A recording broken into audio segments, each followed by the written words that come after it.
La solution consiste à faire du e-sharing, editorial sharing, qui est un partage d'articles. Donc, c'est une technique en fait qui est utilisée un peu partout dans le monde, notamment en France, avec des plateformes telles que les observateurs qui sont ralliés au groupe de France, au groupe de presse France 24. Donc, le procédé qui sera utilisé pour appliquer cette solution-là au Sénégal sera établi comme suit. Donc, on va prendre des noms d'emprunt. On aura un groupe de presse du nom de Sen 24 qui aura en annexe de son contenu habituel une plateforme qui va regrouper des journalistes et des rédacteurs indépendants. Et cette plateforme-là, on va l'appeler Lucheotei.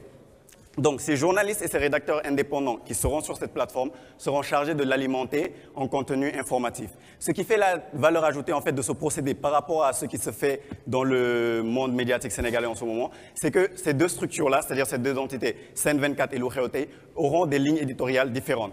Ligne éditoriale différente dans le sens où Sen 24 va continuer à exercer ses activités habituelles, là où Lucheotei va donner des informations qui devront être utiles et qui devront avoir en fait un impact sur. Elles devront en fait ces informations-là être au service du développement.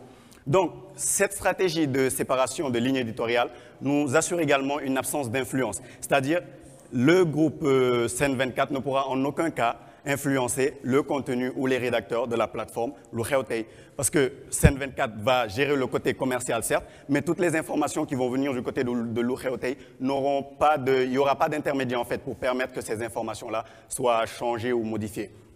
Et un autre point encore, cela garantit encore une fois de plus l'authenticité des informations qui sont sur la plateforme. Parce que si on reste dans le sillage des observateurs, on voit souvent que ces rédacteurs-là, lorsqu'ils postent des articles, ils ont une preuve à l'appui. Ils sont dans des zones de conflit, on voit des vidéos amateurs ou des photos qui montrent vraiment les situations dans lesquelles ils sont au moment de la rédaction de ces articles-là.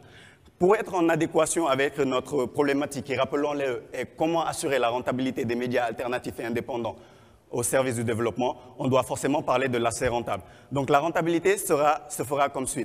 Donc en fonction en fait du contenu, c'est-à-dire en fonction de la pertinence, de l'attractivité, du nombre de clics, du nombre de vues qu'un article aura, le groupe de presse qui, lui, de son côté, gère l'aspect commercial, aura en fait comme mission de reverser une compensation financière au rédacteur de l'article. Donc c'est un peu ce qui se fait aujourd'hui avec YouTube, ou ce qui est un site de vidéo où en fonction du nombre de vues que vous avez, en fait, vous pouvez avoir droit à une compensation financière.